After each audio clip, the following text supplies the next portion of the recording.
शुरू करते हैं हम। पश्चिम बंगाल के नतीजों के बाद अब पूरा देश उत्तर प्रदेश की तरफ देख रहा है। अगले साल की शुरुआत में ही यूपी में होने वाले विधानसभा चुनाव के लिए तैयारियां तेज हो चुकी हैं।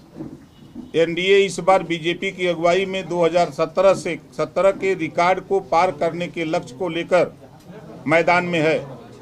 सुशासन और विकास के एजेंडे पर एनडीए लोगों के बीच जाएगा। लेकिन आज हम बात करना चाहते हैं विपक्ष पर। हमारे देश में विपक्ष के हाल पर देखिए। जैसे विपक्ष वाले मीठा मीठा गप और कड़वा कड़वा थू करते हैं। 2024 के लोकसभा चुनाव के नतीजे आए और सपा ने जनता को धोखा देकर कुछ ज़्यादा सीटें जीत ली, तो चुनाव आयोग बढ़िया हो गया। देश की जनता समझदार हो गई। और जब ये लोग मजबूत हो गए, लेकिन जहाँ जहाँ हारे वहाँ बेईमानी हो रही। चुनाव आयोग पक्षपात कर रहा, जनता को बहला लिया गया। बाहरी विपक्ष ममता दीदी को हार के इस्तीफा देने से मना कर रही है। इस बताइए, कभी चुने हैं सुने हैं ऐसा हम इस्तीफा नहीं देंगे।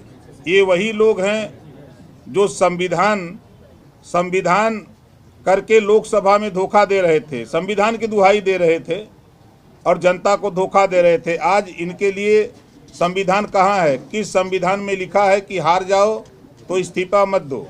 यही नहीं, ममता दीदी के भाई अखिलेश यादव जी तो और गजब हैं। जा रहे हैं बंगाल ममता दीदी को कहने की दीदी इस्तीफा मत देना। हम तो कहेंगे कि अखिलेश जी जा ही रहे हैं तो थोड़ी सी झाल मुड़ी खाकर आइएगा। दीदी झाल मुड़ी बहुत बढ़िया बनाती हैं। अखिलेश जी अगले साल यूपी में लड़ाई लड़ने वाले हैं। नाम ले रहे हैं पीडीए का। इनके पीडीए का नारा इनके ज़रूरत के हिसाब से बदल जाता है। कभी पी से पिछड़ा तो कभी पंडित, कभी डी से दलित तो कभी दुखित, और ए का तो कहना ही क्या, कभी अल्पसंख्यक तो कभी अगड़ा तो कभी कुछ। इनके पिताजी वाला नारा ठीक था, माई वाला, वही माई जिसमें मुस्लिम और यादव थे। खोलिए ना पुराने अखबार के पन्ने, खोलिए इनकी सत्ता के दौर के ट्रांसफ़र फाइल, खोलिए इनके समय की भर्ती का रिजल्ट। खाली दाढ़ी टोपी और यादव मिलेंगे। जब सरकार के रहे तब माई माई करते रहे, और जब वोट लेना है तो पीडीए चिल्ला रहे हैं। समझ नहीं आता ये कब तक धोखा देंगे। इनको कभी नाई प्रजापति, गुण भर, राजभर, निषाद, कुर्मी, धोबी आदि नहीं दिखाई दिए। सत्ता मिली तो अल्लाह याद आए और सत्ता गई तो पिछड़ों दलितों की बात याद कर रहे हैं।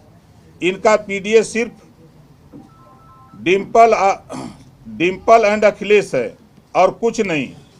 इस जाति प्रधान देश में इनको जाति अपनी दिखाई देती है, वंचितों और शोषितों को कभी दिखाई नहीं दी। याद रखिए अखिलेश जी, जनता सब देख रही है। जब देखो तब अपना एक्सप्रेसवे दिखाते हैं। करोड़ों अरबों कमाकर एक एक्सप्रेसवे बनाया और नाम जपते रहते हैं। आज देखिए Purvanchal expressway, Bundelkhand expressway, Ganga expressway, link expressway से लेकर इनके एक्सप्रेसवे लंबे और बेहतर रोड बन गए, लेकिन इनको सिर्फ अपनी एक सड़क दिखाई देती है।